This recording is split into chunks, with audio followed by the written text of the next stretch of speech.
Reddit, what's the one secret you've never told anyone until now? I pretended to be French for 3 months at work, and now they want me to translate for a VIP client. This all started because I thought it would be funny. At my new job, during my first week, someone asked where my accent was from.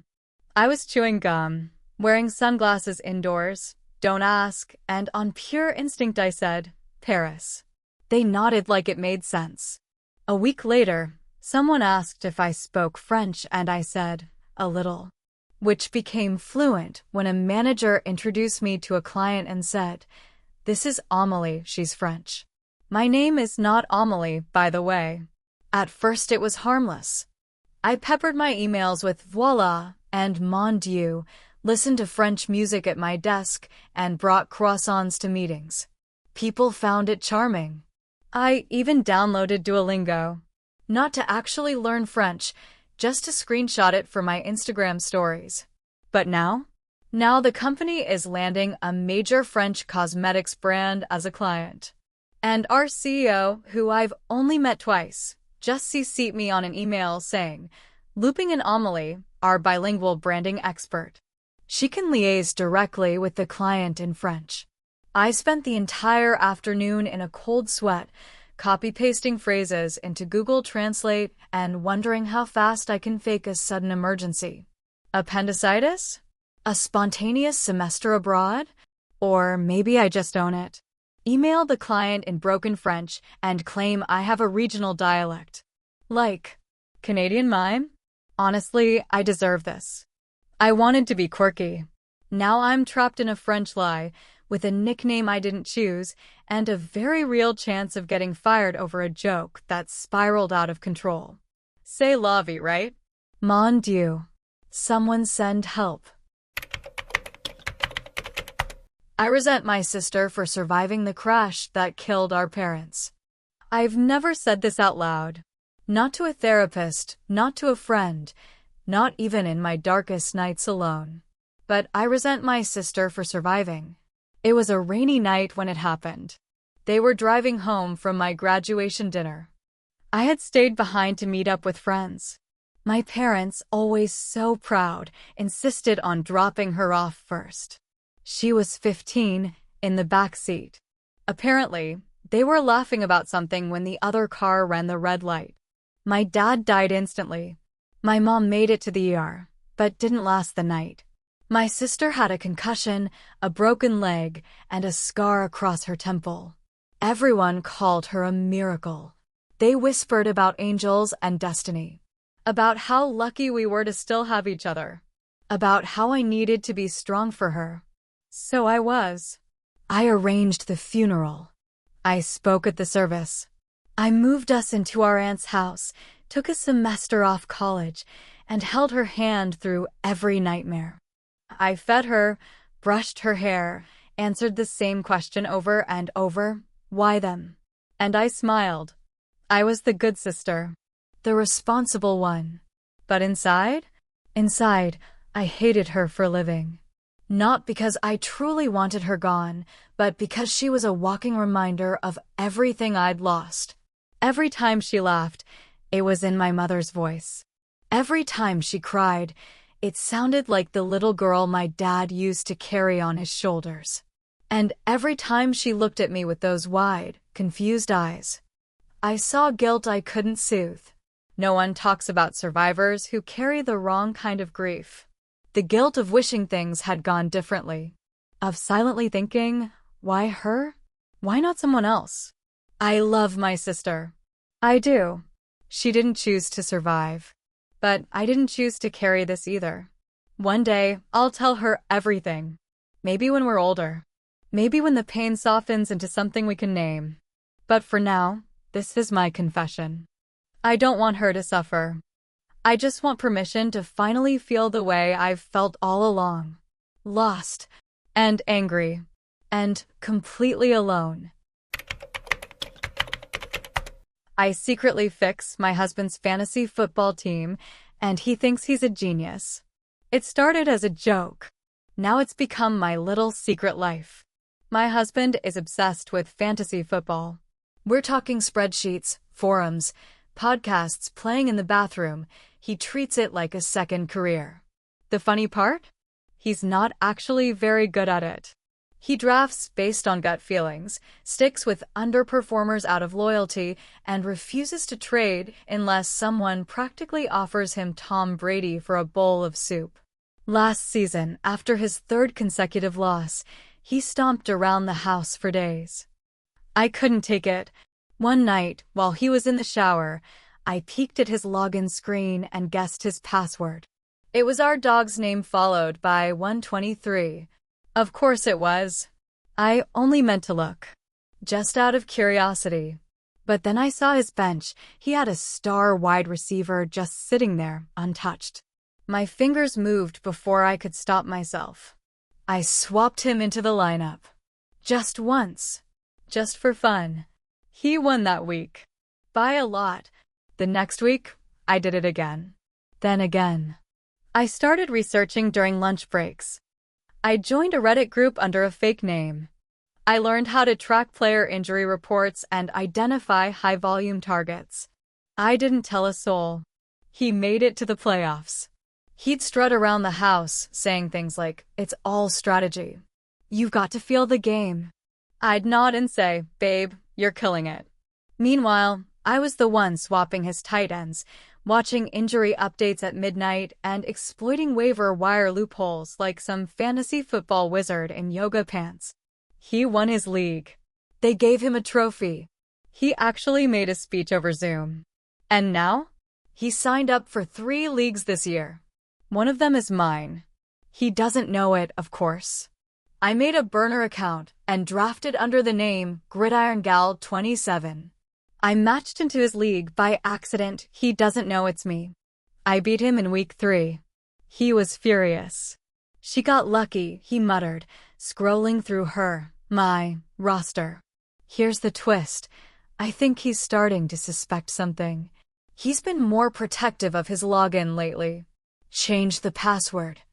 I could probably still guess it. But maybe it's time to stop. Or maybe not. Because the truth is, I like this. I like knowing something he doesn't. I like being the secret genius behind his imaginary football empire. And maybe, just maybe, I like football now too. Just don't tell him. Let him think he's the mastermind. After all, every great coach knows the best wins happen when nobody even realizes you're calling the plays. I'm a mother, but I don't think I ever wanted to be one. They say some people are born to be mothers. I wasn't. I love my son. Please understand that. He's 5 years old and the most curious, sweet-natured little human I've ever met. But there are nights when I lie in bed, staring at the ceiling, thinking, I should have said no. No to the pregnancy I hadn't planned. No to the pressure from my husband and family. No to the idea that motherhood was the natural next step. I thought the feeling would pass. That once he was born, I'd transform into one of those women who glow with maternal instinct. I didn't. The diapers, the sleep deprivation, the endless needs, I felt like I was drowning in someone else's life. I kept waiting to feel right, but I never did. Other moms talk about the joy. I mostly feel guilt, because I do love him. And I'm a good mom, at least from the outside. I show up. I bake the cookies. I laugh at his jokes and cheer at soccer games. But it all feels performed. Like I'm playing a role in a movie I didn't audition for. People tell me I'm lucky. And in many ways, I am. But no one prepares you for what it feels like to mourn a version of yourself that never got to exist. The one who didn't have a child. Who chased her career, traveled alone, slept in on Saturdays. I'm not writing this for advice or pity. I just needed to say it somewhere. I didn't want to be a mother. I became one anyway. And every day, I try to make peace with both the love and the grief that choice brought me. I lied about being a professional dancer at my friend's wedding. It started with this stupid dare and 3 glasses of champagne. We were at the rehearsal dinner for my friend Zoe's wedding. Her fiancé's family is big on traditions like the talent toast, where guests share something unique about themselves. Most people sang, told jokes, or shared sweet stories. When it came to me, I panicked. Zoe's sister nudged me and said, "Tell them about your dancing." I had taken a few salsa classes years ago. For whatever reason, maybe the champagne, maybe the attention, I stood up and said, "I used to be a professional dancer." The room lit up. "Oh my God, really? Like Broadway? Will you perform at the reception?" I smiled and nodded. Of course. It should have ended there, but no. The next day, the grooms and told the DJ to set aside time for my performance. Zoe even joked that she was more excited for my solo number than the cake cutting. My stomach dropped. I spent the entire wedding morning in a panic spiral, Googling beginner choreography and watching YouTube tutorials in the hotel bathroom. I even tried to bribe the DJ to say there was a technical issue. He just laughed and said, "Break a leg, superstar." So I did it. When the moment came, I downed a mimosa, kicked off my heels, and did a 90-second, semi-coherent mashup of cha-cha, jazz hands, and some questionable interpretive spins. Someone filmed it. People clapped. Zoe's grandma cried. I have never wanted to disappear into the earth more than I did in that moment, but somehow, miraculously, no one called me out. People thought I was avant-garde. One woman asked if I taught classes. I just smiled and said I was retired. That was 3 years ago. To this day, my friends-in-laws still think I was a touring dancer. I can't bring myself to correct them. So I've accepted my new identity as the mysterious artist. And honestly, part of me likes it. Even if my pirouette looked more like a baby deer slipping on ice. I took the job that was meant for my best friend and never told her. For years ago, my best friend and I were both unemployed, broke, and desperate for a break. We studied the same field, shared resumes, even applied to the same jobs. It was like an unspoken pact. We rise together. Then came the email. A mid-sized PR agency downtown was hiring for a position we both wanted badly. We tailored our applications side by side. She even let me borrow her lucky blazer for my interview. We joked about how we'd race each other to the top once one of us got in. Except she never got the chance. A week later, I got a call. They offered me the job. I was over the moon until I realized something. The woman on the phone said, "Your friend was our first pick." We offered it to her, but she turned it down, said she couldn't relocate immediately. I froze. My friend had told me she was still waiting to hear back. She hadn't said anything about getting an offer. Later that night, I casually asked her how things were going with that agency. She sighed and said, "Still nothing. I don't think they were interested." She lied. But I said nothing. I started the job the next week, pretending it was the first time I'd heard anything. She was thrilled for me. Took me out for drinks to celebrate. She even said, "You're gonna kill it there. That job was made for you." I smiled, said thank you, and swallowed the guilt. We drifted after that. Not suddenly, just slowly. She moved to another city, got into nonprofit work. We still exchange holiday messages, the occasional Instagram like. But the closeness is gone. I've built a career at that company. I've been promoted twice. I met my fiancé through a coworker there. In every way, it changed my life. And sometimes I wonder, was that her life I took? I still think about it when I wear that lucky blazer. It's hanging in my closet, right where I left it after that first day. I never gave it back. Maybe I should have told her. Maybe it would have ruined us. Or maybe it would have cleared the air. But now it's just a quiet, humming secret between me and myself. One I carry into every meeting, every pitch, every raise. She gave up the job. I just never asked why. And I'm not sure I want to know. I faked liking spicy food to impress my crush, ended up in the ER with an ulcer. I've never been good at flirting. So when I started dating this guy who was obsessed with spicy food, like the kind that comes with warnings, I panicked and pretended to be a chili enthusiast. Our third date was at this little hole-in-the-wall Indian place. He ordered something called Dragon Vindaloo Level 5 and asked if I wanted the same. My brain said order the mild, but my mouth said make it a level 6. I love heat. Reader, I did not love heat. I cried actual tears through the first bite. He thought I was emotional over how good it was. I nodded and downed 3 mango lassies in under 5 minutes. My stomach was screaming, but I kept going. I was trying to impress him. I was trying to be cool. By the time we got back to his place, I was pale, shaking, and sweating through my dress. I made it to the bathroom just in time to throw up lava. Not literal lava, but close. I thought it would pass. It didn't. At 3 a.m., he drove me to the ER, where I learned I had a pre-existing stomach condition aggravated by extreme spice. I left with a prescription and a mortifying memory. He still texts me. I ghosted him after the hospital visit, not because he wasn't nice, but because I couldn't handle the embarrassment. I'm on a bland diet now. Applesauce. White rice. Life's a culinary prison. Next time someone says you can handle the heat, I'll politely decline and maybe, just maybe, tell the truth. I was a surrogate and fell in love with the baby. When I signed up to be a surrogate, I thought I understood the boundaries. It was a gift, one mother carrying a child for another who couldn't. That's all. The intended parents, Mark and Rachel, were lovely.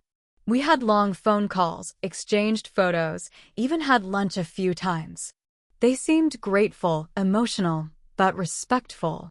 And I told myself over and over, this isn't your baby. But then I got pregnant. And everything changed. I felt the fluttering at 10 weeks. I started singing to the bump at 16. I cried when I heard the heartbeat. I chose healthier meals, talked to her when I was alone, rubbed my stomach when she kicked. Yes, her. A little girl. I tried not to think of her as mine. But she was inside me, part of me. It felt impossible not to bond. I knew the agreement. I had no legal claim. No rights. That baby wasn't mine on paper, and I was supposed to treat it like an organ donation, life-changing, yes, but impersonal.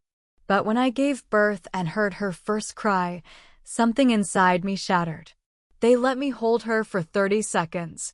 She was pink and squirmy and perfect. I said, "Hi," and her eyes blinked toward my voice. Then they took her.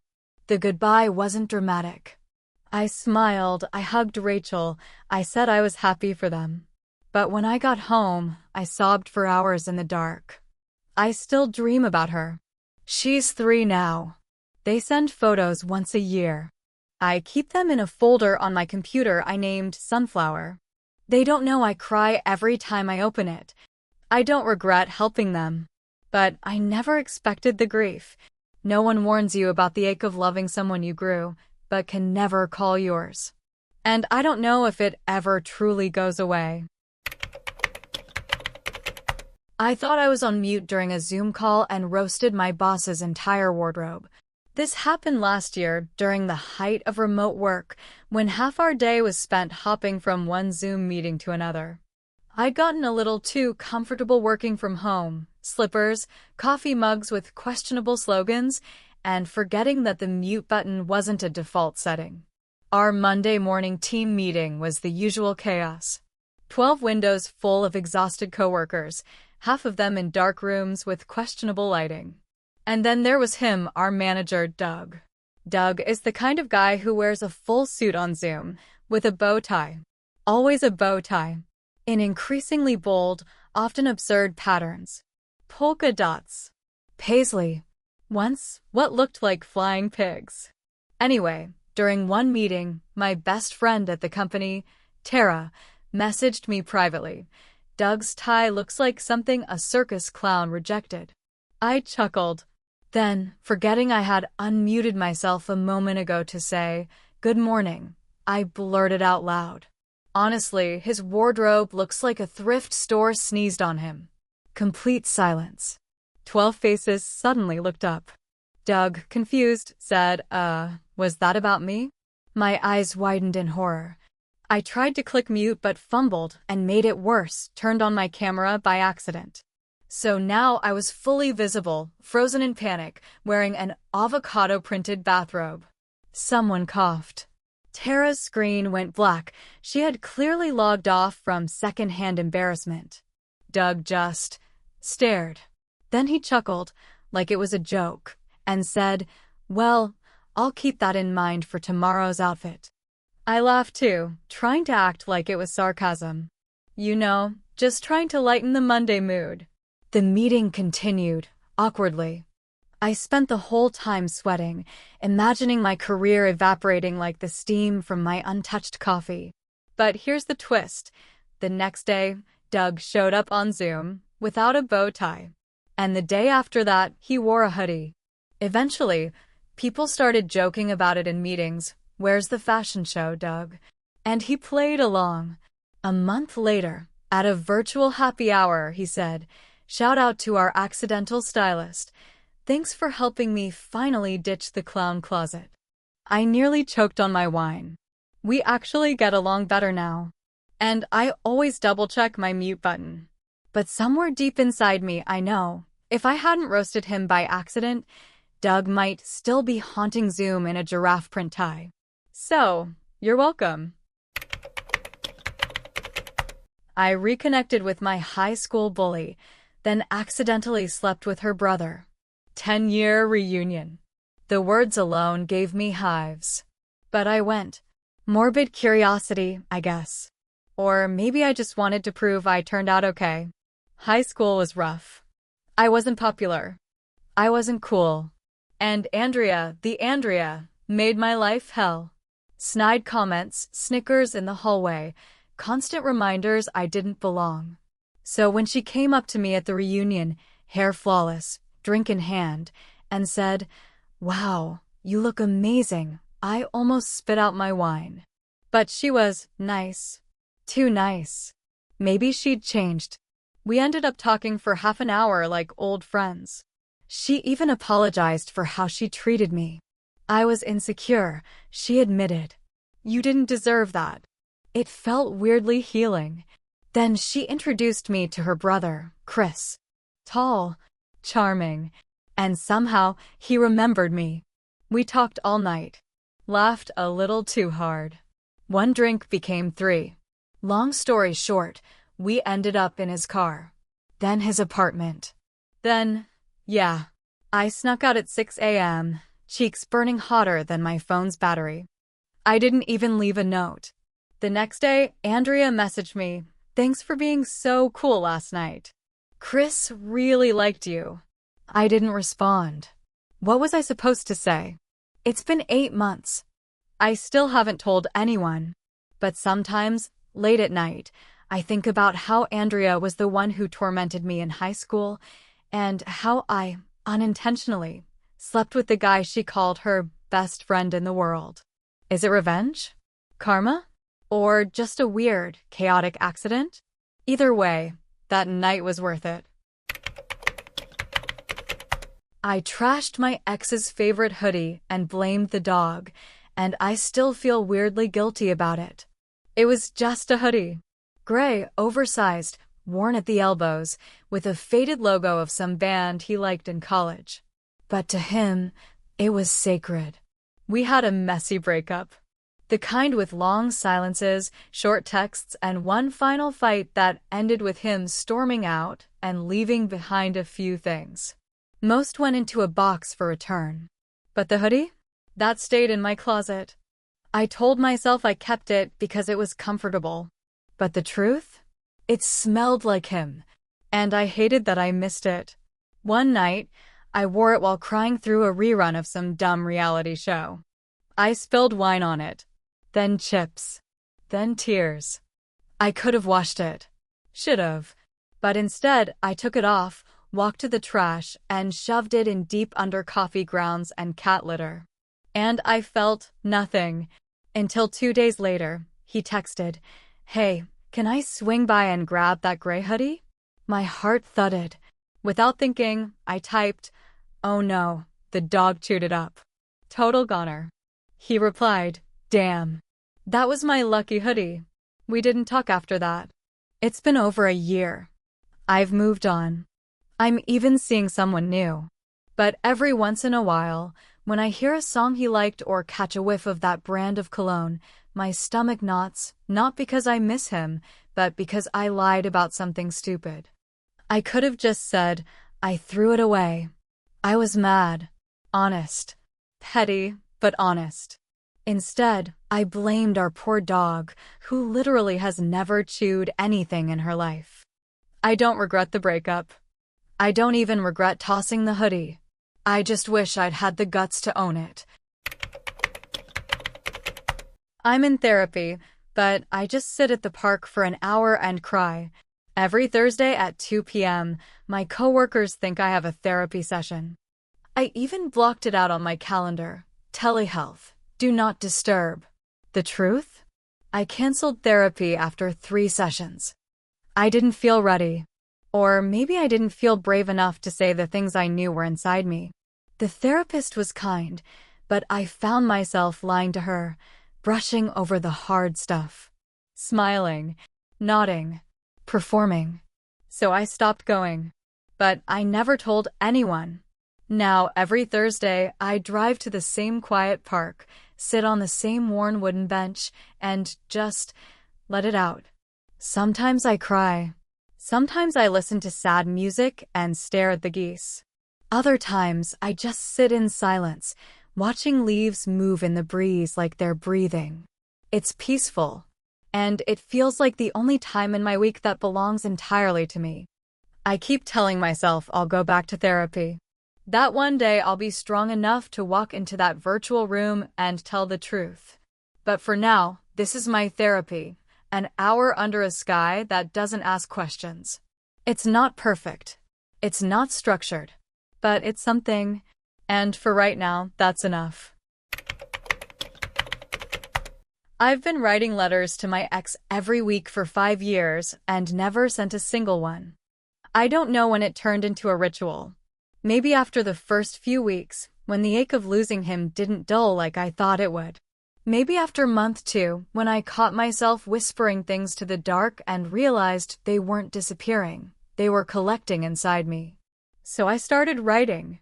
Every Friday night, like clockwork. A letter. Sometimes long, sometimes just a few sentences.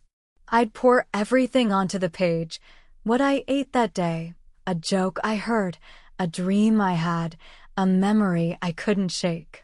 Or sometimes I just wrote, "I miss you," over and over until my hand cramped. I never sent them. Not one. He moved on. Married now, I think. 2 kids. I saw a photo once on his mom's Facebook before I muted it. He looks happy, which is good. He deserves that.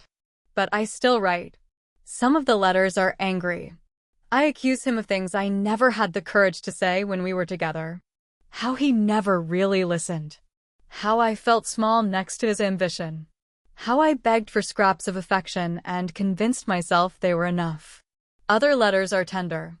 I thank him for the way he loved me when he could. For the night he stayed up with me through a panic attack. For the way he knew my coffee order down to the exact number of ice cubes. Sometimes I write like we're still together, like we're just temporarily apart, and I'll see him again next weekend. I keep them in a box. Hundreds of pages. Different pens, different notebooks. Some tear-stained. Some folded like origami because I was trying to make the pain smaller.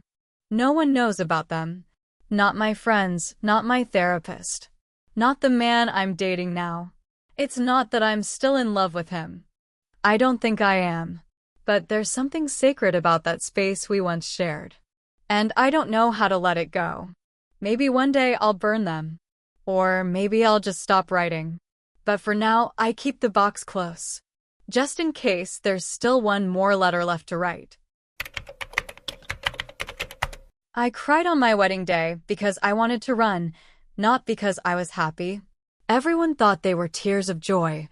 My mom dabbed my cheeks with a tissue and whispered, "You're glowing."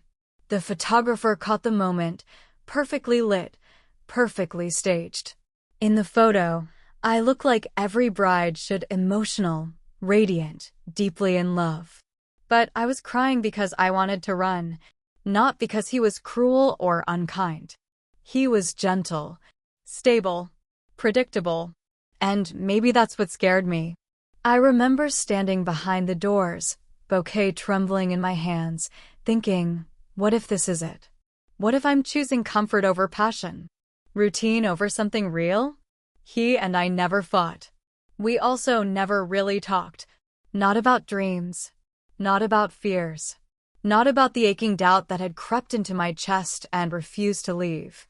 I almost turned to my dad and said, "I can't do this." But the music swelled. The doors opened.